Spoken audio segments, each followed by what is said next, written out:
শেখ হাসিনা সহ দুইজনের বিরুদ্ধে আদালত অবমাননা অভিযোগের শুনানি আজ। এই মুহূর্তে আন্তর্জাতিক অপরাধ ট্রাইব্যুনালে আছেন সহকর্মী আফজাল হোসেন। সরাসরি যাচ্ছি সেখানে। আফজাল, এই আদালত অবমাননার অভিযোগটি গত কিছুদিন আগেই কিন্তু ট্রাইব্যুনালের প্রসিকিউশন এনেছিলেন।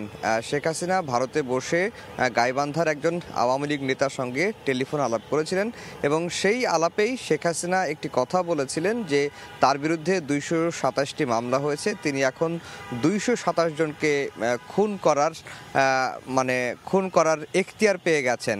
এই মন্তব্যের পরেই কিন্তু ট্রাইব্যুনালের প্রসিকিউশন তার বিরুদ্ধে এবং যার সঙ্গে কথা বলেছেন তার বিরুদ্ধে আদালত অবমাননার অভিযোগ আনার পরে যেটি হলো, আন্তর্জাতিক অপরাধ ট্রাইব্যুনাল শেখ হাসিনা এবং শহীদুল ইসলাম বকুল নামে এই আওয়ামী লীগ নেতাকে শোকজ করলেন এবং তাদের বক্তব্য 25শে মের মধ্যে আইনজীবীর মাধ্যমে অথবা সশরীরে হাজির হওয়ার জন্য বললেন।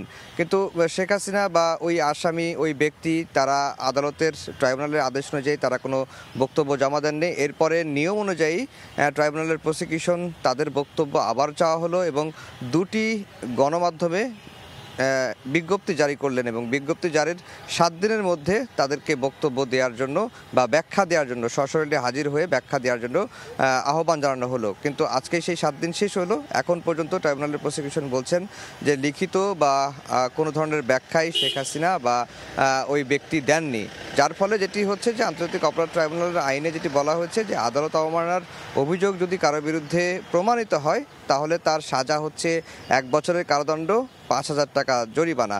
এবং সেই বিষয়টি হয়তো আজকে আদালতে উঠবে এবং ট্রাইব্যুনালের প্রসিকিউশন যেহেতু শেখ হাসিনা বা ওই ব্যক্তি যার সঙ্গে টেলিফোন আলাপে শেখ হাসিনা ওই বক্তব্যটি দিয়েছিলেন তাদের কেউই বক্তব্য বা কোনো ধরনের জবাব দেননি, তাদের বিরুদ্ধে আদালত অবমাননার দায়ে অভিযুক্ত করে সাজার একটি প্রার্থনা হয়তো প্রসিকিউশন চাইতে পারে আজকে।